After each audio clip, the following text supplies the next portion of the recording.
I hosted a promotion celebration dinner for the whole family, but my aunt loudly said, "You got lucky, sweetheart, real success doesn't come from pity hires."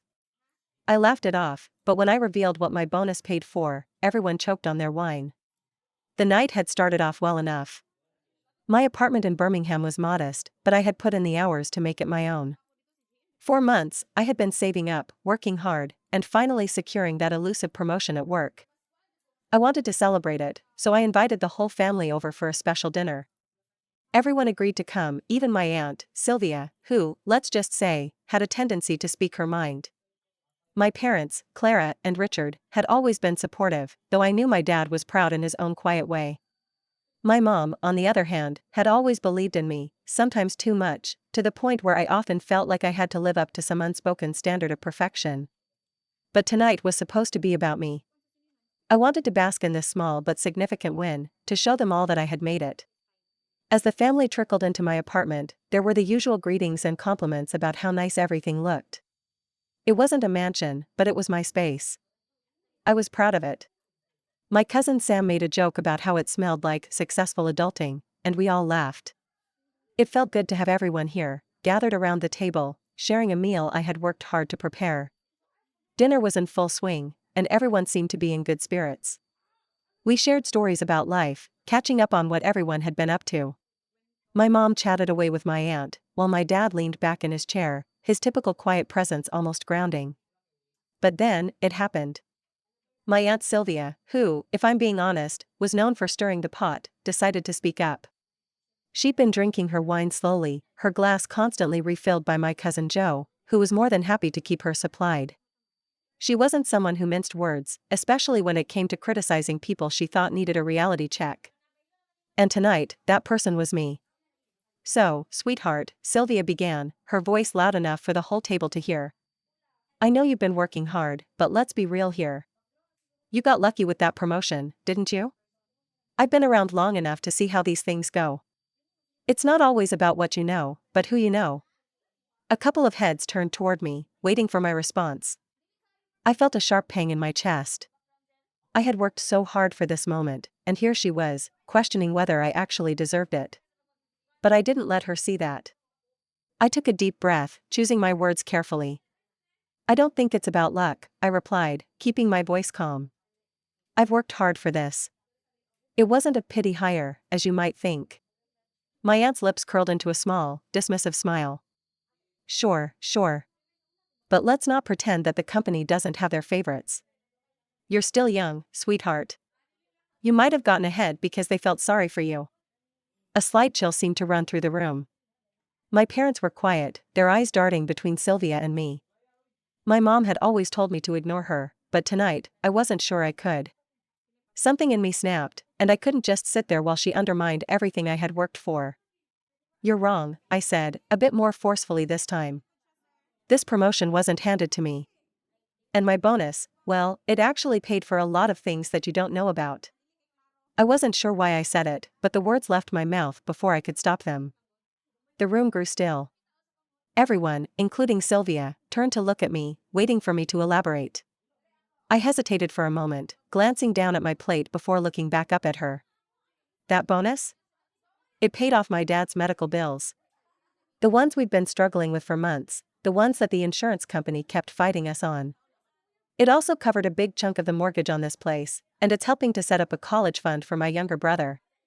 So no, Sylvia, I didn't get lucky. I worked for everything I have." The silence that followed felt suffocating. Sylvia opened her mouth to say something but stopped herself, looking around the table at the stunned faces. My father, who had been mostly quiet up until this point, looked over at me, his expression unreadable. I could tell he was processing what I had just said, but I wasn't sure if he was proud, surprised, or something else entirely. My aunt looked flustered, the wine glass in her hand trembling slightly as she tried to collect herself. "I didn't know," she muttered, her voice now quieter than usual. "I didn't realize, I didn't want to hear it." I didn't need her apology. At that moment, I was tired of trying to prove myself to people who couldn't see past their own assumptions. I had nothing to prove to Sylvia, or anyone else. The dinner dragged on after that, but the air had thickened. People were still eating, but the conversation had turned stilted. There was a heaviness now that hung in the room, and I could feel everyone watching me, though no one really knew what to say. Sylvia didn't bring it up again. She stayed quiet for the rest of the evening, sipping her wine and glancing at me now and then. My parents didn't say much either. My mom had that look in her eyes, the one where she was trying to hold back tears, but also trying to hold on to the facade of everything being okay. As people started to leave, the awkwardness was palpable. My cousin Sam gave me a quick hug and a congratulations, but even his usual light-hearted nature seemed subdued. The rest of the family made their goodbyes, and I was left standing in the doorway, feeling a strange mix of emotions. I wasn't sure what I felt, to be honest. There was a part of me that felt vindicated, like I had finally set the record straight. But there was also a sadness that lingered. Sylvia had always been like this, but now, I couldn't help but wonder if things would ever be the same between us. Could I really respect someone who made judgments without knowing the full story? As I locked the door behind the last family member, I collapsed on the couch, exhaustion flooding my body. The evening had taken so much out of me. But through it all, one thing was clear: I had earned my place, and I wasn't going to let anyone take that from me. The phone buzzed on the table beside me. It was a message from my mom. "I'm so proud of you. You don't need anyone's approval but your own." I smiled at the message, though I knew that no matter how hard I tried, I wasn't sure how I would ever feel truly comfortable around Sylvia again. But for now, I had to focus on myself. And that, I realized, was enough.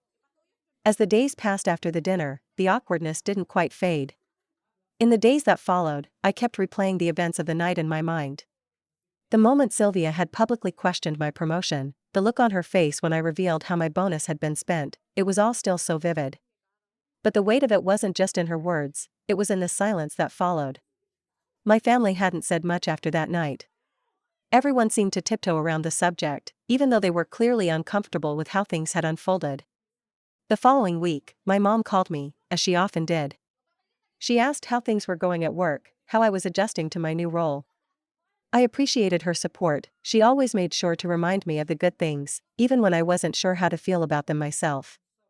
"You know, I was thinking," she said, her voice softer than usual, "maybe you should talk to Sylvia. She's your aunt. She might have just been trying to push your buttons, but maybe she didn't realize what she said." I paused, not sure how to respond. I wasn't angry, not really. It wasn't about anger, it was about disappointment. Sylvia had always been a little harsh with her words, but this time felt different. It wasn't just a careless remark. It felt like an attack on my worth, something I didn't want to let slide.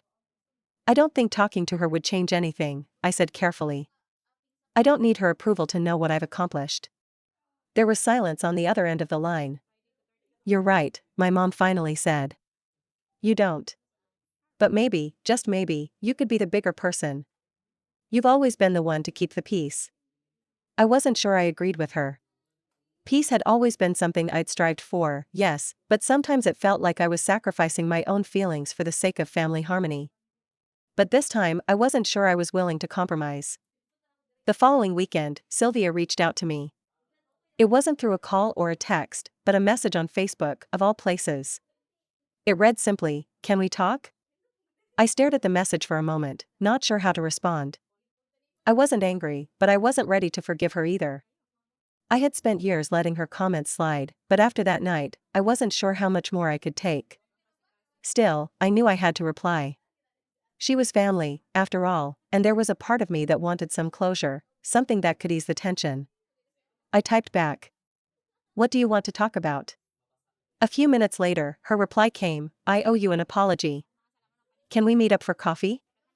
I hesitated for a moment, my fingers hovering over the keys. I wasn't sure if I was ready for a face-to-face conversation with her. I didn't know if I was willing to let her off the hook so easily. But I also didn't want to carry the weight of this unresolved tension any longer. It was already taking up too much space in my mind, and I didn't want it to affect my relationship with my parents or the rest of my family.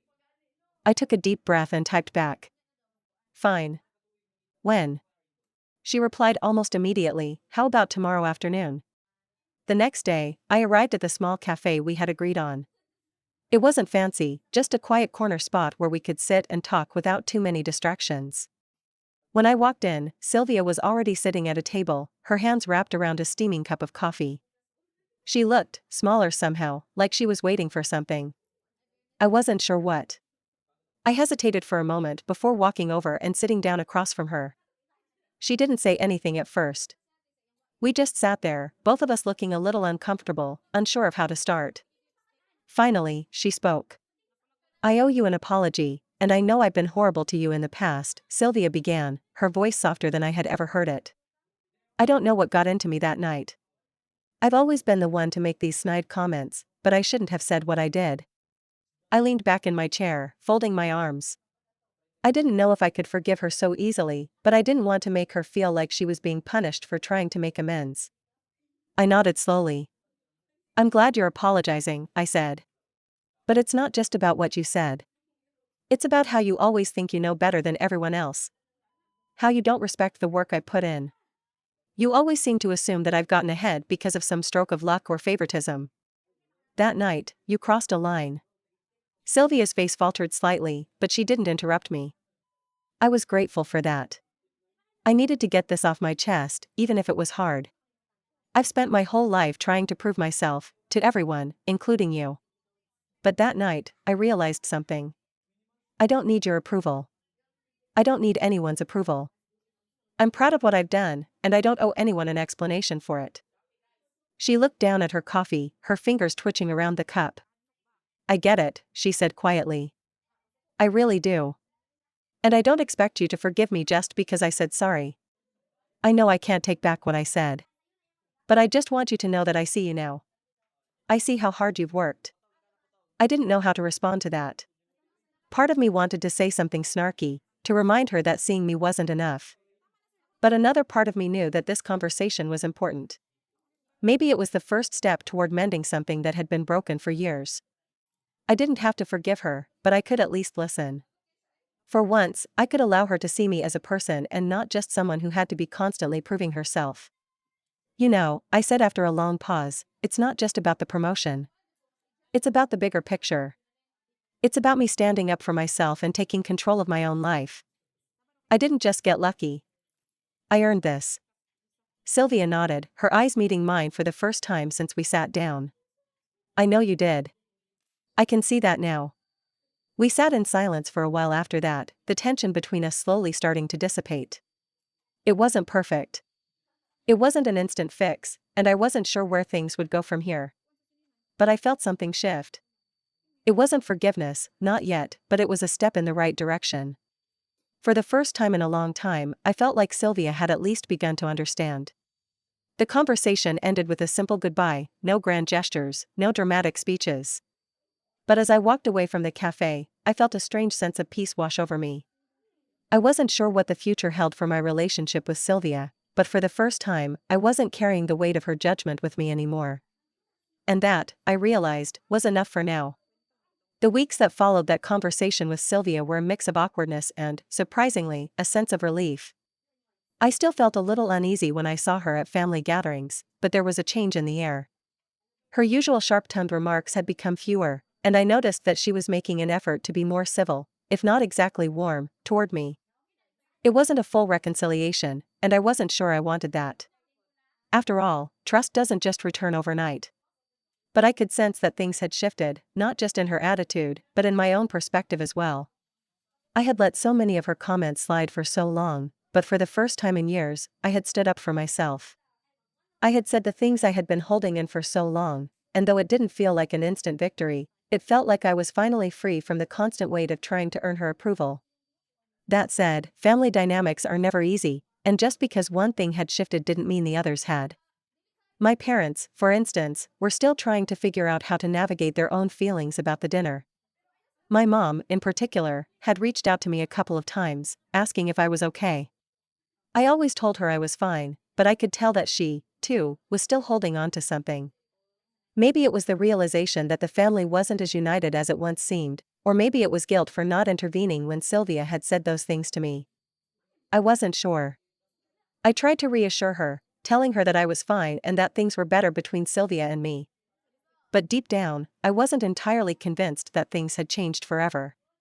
Would Sylvia ever really respect me the way I wanted her to? Could I ever truly trust that she wouldn't throw my accomplishments back in my face the next time something went wrong? I wasn't sure. It was a Sunday evening when my phone buzzed with a message from my mom. I hadn't expected anything out of the ordinary, but when I saw the words, I felt a sudden pit in my stomach. "We need to talk. When can you come over?" I stared at the message for a few seconds before my fingers slowly typed out a response. "Is everything okay?" It took a few minutes for her to reply, and when she finally did, I could tell that something was weighing on her. "Not really. Can you come over tonight? It's important." I didn't hesitate after that. I had a feeling this wasn't going to be a simple check-in, but I had no idea what I was walking into. My mind raced as I changed into something presentable and drove to my parents' house, a short 15-minute drive from my apartment. The whole time, my thoughts bounced between possibilities. What could she want to talk about? What had happened?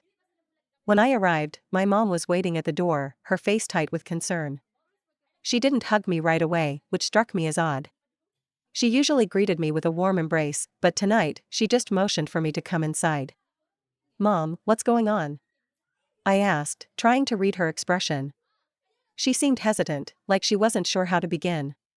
She led me to the living room, and we both sat on the couch. My dad was in the kitchen, his presence noticeable but distant. I could tell something was up, but I wasn't sure what. "Sit down, sweetie," she said, her voice trembling slightly. I felt a pang of unease. "I don't know how to say this," she began, her hands wringing together in her lap. "I've been thinking about what happened with Sylvia, and about what you said to her that night. And, I don't know if I should have stepped in." I furrowed my brow, confused. "What do you mean?" She took a deep breath before continuing. "I've been thinking a lot about our family, and how I've always tried to smooth things over, to keep the peace. But maybe I've been doing more harm than good." My heart started to race. "What are you talking about? You've always been there for me. You've supported me through everything." My mom shook her head, her eyes welling up with tears. "But maybe I've been enabling Sylvia. All these years, I've known what she's like, but I've never really done anything about it. I've let her make those cutting comments and let them slide because I didn't want to cause any problems. I didn't want to upset the family.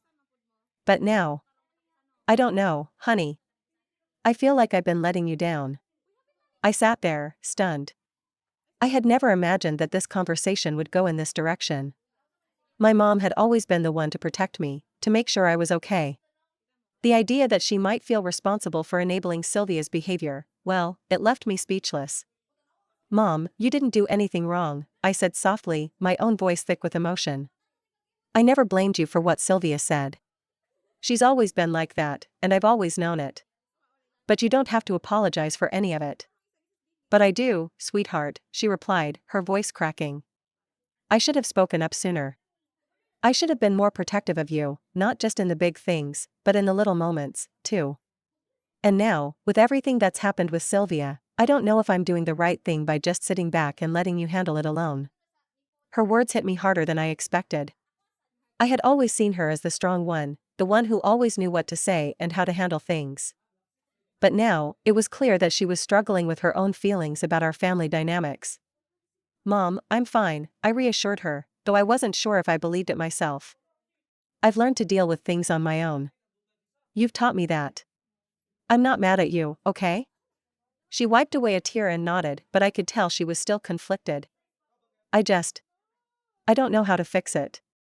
I don't know how to fix what's broken between us and Sylvia. I don't know if it's something that can be fixed," I said quietly. "I think it's just going to take time. But I don't want you to feel guilty, Mom. This is my battle to fight. And I'm not alone." My words seemed to offer some comfort, but I knew that our conversation wasn't over. We weren't done processing everything, there were still unresolved feelings hanging in the air. But for now, I felt like we were making some progress. As I left my parents' house that night, I couldn't help but feel a weight lifting off my shoulders. My mom's guilt wasn't something I had ever expected to deal with, but I understood it. The truth was, there were no easy answers in family dynamics. People made mistakes. They said things they didn't mean. But sometimes, the most important thing wasn't about fixing what was broken right away. It was about allowing space for healing, for understanding, and for change.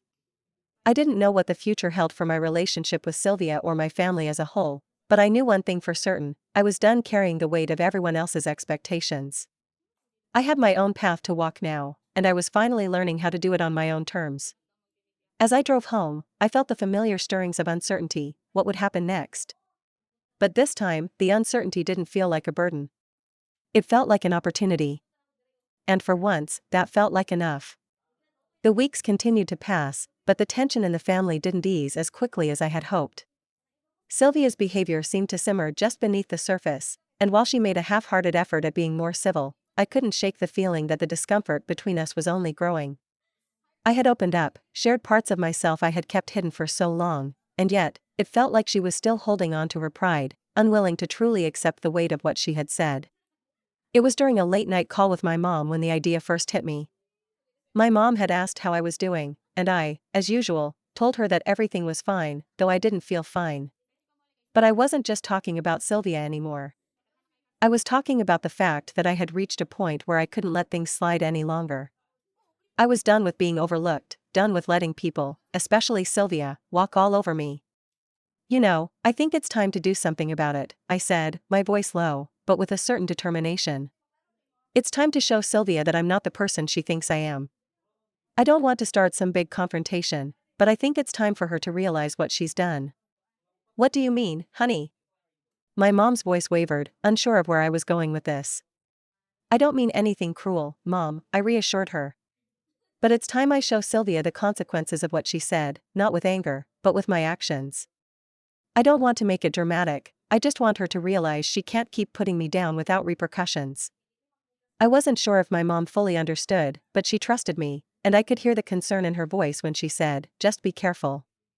I don't want you to do something that you'll regret." I promised her I wouldn't, but deep down, I felt sure about my plan. It wasn't about revenge in the traditional sense. I didn't want to humiliate Sylvia or tear her down. But I was determined to teach her a lesson in humility and respect, something she had never seemed to understand when it came to me. A week later, I had the perfect opportunity. The family had gathered for Thanksgiving, and the moment I walked into the house, I could feel the atmosphere was off. Sylvia was already there, of course. She was always one of the first to arrive, and she was already perched at the dining table, her wine glass in hand as she held court with anyone who would listen. My mother was bustling around in the kitchen, preparing the meal, and my father was sitting in his usual chair, reading the paper. I took a deep breath, my mind sharp and focused. This was my chance. This was where I would set things right. Sylvia glanced up as I entered the room. "Oh, there she is," she said with a sly smile, the same condescending tone I remembered from our last conversation. "The big corporate success. How's work going, darling? Still riding that pity higher wave?"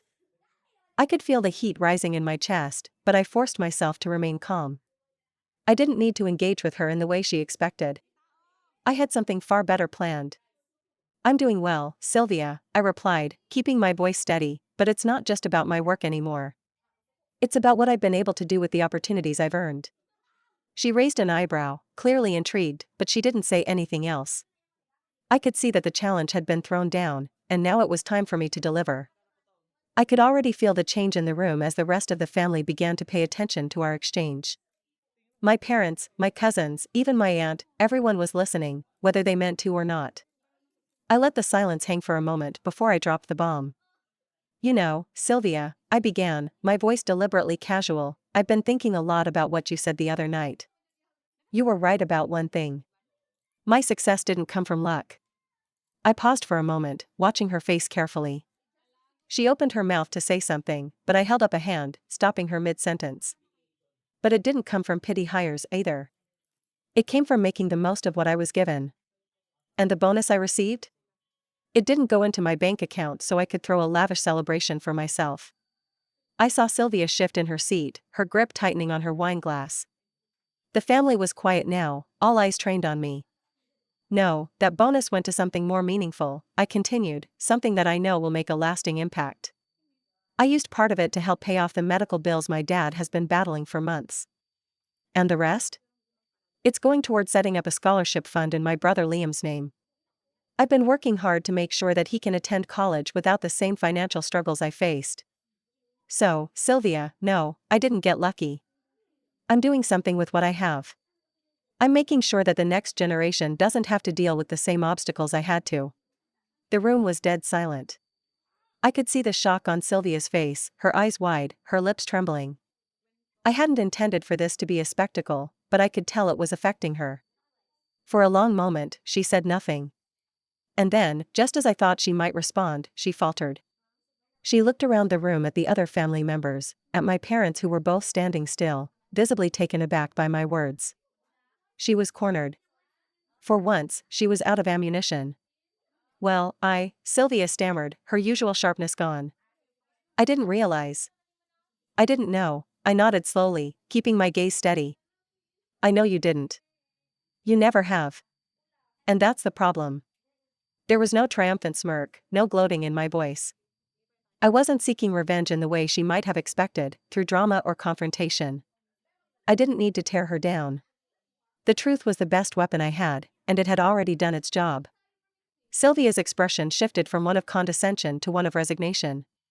She opened her mouth again, but no words came out. She swallowed her drink and quietly placed the glass back on the table, the fight visibly draining from her. The rest of Thanksgiving dinner passed without incident. Sylvia didn't speak much after that. She still tried to make small talk, but it was different.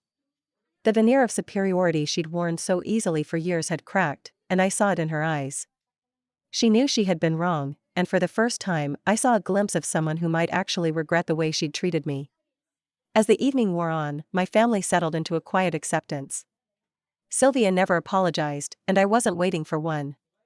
But there was a certain satisfaction in knowing that I had made my point without a single harsh word. I had shown her, that I was no longer the person who would sit quietly in the background, waiting for validation. I had earned my place, and now they all knew it. By the time I left for the night, I felt lighter.